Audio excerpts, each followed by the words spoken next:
The silent tape, the last broadcast of station WNKR. I still remember the first time I heard the tape. It was late, one of those humid Ohio nights when the air sticks to your skin and the world feels half asleep. A friend at the university handed me a small cardboard box marked WNKR 1987 and said, "You like lost things? Try this." At first, I thought it was just another relic from a forgotten local station. I collect those old broadcast reels, dead jingles, fragments of static that once meant something to someone. But the moment I pressed play, I realized this one was different. The tape didn't hiss like an ordinary recording, it breathed. And then I heard the voice. "Good evening, folks. This is Sam Lawrence, coming to you from WNKR 1340 AM, keeping you company through another quiet night in Knox County." His tone was warm, steady, and calm, the kind of voice that could make you trust him instantly. But under it, there was something else. A kind of weight. A faint tremor, like the man was holding back a storm. In the 1980s, WNKR was a small-town station tucked behind a row of shuttered shops on Route 42. They played easy jazz, school announcements, obituaries, small things that stitched a community together. Sam Lawrence had been the overnight host for nearly a decade. People said he was the voice of the town. Lonely truckers tuned in to stay awake. Night nurses kept his show humming through static-filled hospital radios. Then, in the early hours of September 17, 1987, everything stopped. Police logs show that the last call from WNKR came in at 1:12 a.m. A technician in a neighboring station reported hearing something strange, like a struggle or interference. When officers arrived, they found the front door locked from the inside. The lights were still on. A cup of coffee sat half-finished beside the control board. But Sam Lawrence was gone. The tape you're about to hear, the one that ended up in my hands decades later, was found still recording inside the booth. According to the case file, the machine had kept spinning until the reel ran out. No one ever made sense of what was on it. I tracked the story for months. Small-town police had written it off as a disappearance. No body, no leads. But archives hold more truth than memories. I dug through stacks of microfilm, faded bulletins, yellowed photographs. Every report repeated the same phrase, no sign of forced entry. The town of Newark had moved on. The old WNKR building had collapsed years ago, but people still lowered their voices when they passed the lot. They said you could sometimes hear faint music under the wind, as if the tower was still whispering to itself. When I found the original tape box at a flea market outside Columbus, I thought it had to be a copy. But the handwriting matched the inventory logs I'd seen in the county archive. So I took it home, threaded it into my reel-to-reel, and hit play. At first it sounded normal. Sam greeting his listeners, reading out birthdays, the usual small-town chatter.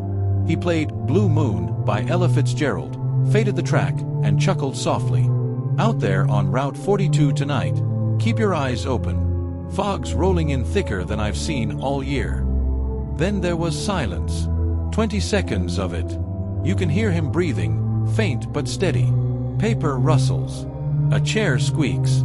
If you're just tuning in, don't worry, folks. Everything's fine here. We're just having a bit of interference. A click. The hum of the transmitter rises, sharp and uneven, like feedback through metal. Then a whisper, not words, just sound, sliding under the static. When Sam speaks again, his voice has changed. I think someone's outside. You can hear him stand. The microphone scrapes against his sleeve. Footsteps cross the wooden floor. The studio door creaks. Wind hits the mic for half a second. Then it closes, and the sound settles into low static. For the next minute, there's nothing but distant tapping, like fingers against glass. Finally, he returns, breathless. "I'm sorry, folks. Must be some kids playing around." Pause. Funny thing is, though, the snow outside's untouched. That line never leaves me. I've played that section hundreds of times. There's no snow mentioned in any weather report from that night. It was late summer. Yet Sam said it like he was seeing it. After that, the show continues, but something feels off. He laughs at things that aren't funny. He misreads the station ID. At one point, he says, to the man in the parking lot, "Yes, I see you. But the police found no footprints near the building, only his car, engine still warm. Halfway through the reel, there's a high-pitched tone that makes every dog in my neighborhood bark when I play it. It lasts exactly 11 seconds. Then comes the part that haunts me.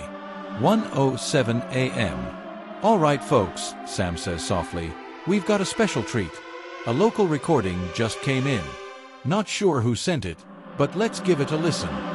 He switches the input. A low humming fills the air, like wind blowing through empty halls. Then a rhythmic knock. 3 times. Pause. 3 times again. I checked the waveform. The pattern matches Morse code for SOS. Sam murmurs, "That's not funny." Then he laughs, a small, confused laugh that breaks halfway through. Another voice fades in, so faint you could mistake it for static, repeating what he just said, word for word. "That's not funny." You can hear Sam drop something. Maybe his headphones. There's the clatter of metal, a shout cut short, and the sound of the studio door slamming. After that, only silence and the hum of dead air. The tape spins another 6 minutes before stopping. When I compared my copy with the police transcript, I found entire segments they hadn't documented, especially the last 30 seconds. On the tape I have, right before it ends, there's one more sound, a faint male voice whispering directly into the mic. "He's still on." It's not Sam's voice. I sent a cleaned version to a forensic audio analyst in Cincinnati. He wrote back 2 weeks later. The secondary voice is recorded behind the primary mic input. That means it didn't come from inside the studio. When I asked what that meant, he just said, "You should stop listening to it." Last winter, I drove to the remains of WNKR. The lot is nothing but concrete slabs and weeds now. The antenna still stands, a rusted skeleton buzzing faintly with wind. I brought a portable radio and tuned it to 1340 AM. All I expected was static. But around 1 AM, a voice broke through. "Good evening, folks. This is Sam Lawrence." I froze. The signal was faint, cracked, but unmistakable. He was reading a temperature update from 1987, word for word from the original tape. I recorded 5 minutes before it vanished into noise again. The timestamp on my recorder, 1:12 AM. The same minute he disappeared. Since then, I've collected reports from shortwave hobbyists across 3 states claiming to pick up fragments of WNKR after midnight. Some say they hear Sam introducing songs that never existed. Others hear only knocking, 3 short, 3 long, 3 short. Each signal appears for less than a minute, then disappears without trace. Every analyst I've talked to says it's impossible. WNKR's license was terminated in 1988. The transmitter was dismantled. There's nothing left to broadcast from. And yet, on certain nights when the wind turns and the sky burns that dull copper before a storm, I swear I can still hear him, somewhere between 2 frequencies, laughing softly like he used to. 2 months ago, I received an envelope with no return address. Inside was a single sheet of lined paper, yellowed and folded 4 times. Typed across it were just 6 words. He never stopped the broadcast. Taped to the bottom was a photograph, the interior of a small recording booth. You can see a microphone, a coffee cup, and a man's reflection in the glass. But the reflection isn't facing the lens, it's turned sideways, looking at someone standing outside the frame. When I tried to scan the photo, my computer froze on 87%, the same number as the year he vanished. I know it's coincidence, but it didn't feel like one. I've tried to stop listening. Every time I tell myself to let it go, I end up threading that reel back into the machine. The sound of Sam's voice has become like a heartbeat in my apartment. Sometimes I leave it running while I sleep, half hoping it'll finish what it started. Last night, around 2 AM, I woke to the sound of my radio turning itself on. Static. Then the faint click of a switch, like someone adjusting levels. And Sam's voice, clear as ever. "If you're still out there, stay tuned." I checked the reel this morning. It wasn't even in the player. The box was sealed, exactly where I'd left it. But the counter on the recorder read +00:07:13. 7 minutes and 13 seconds of fresh tape. I haven't listened to it yet. When people ask why I keep chasing these things, why I can't just accept that some tapes should stay lost, I never know what to tell them. Maybe it's curiosity. Maybe it's the comfort of a voice that refuses to die. Or maybe it's the fear that silence isn't really silence at all. Every town has its ghosts.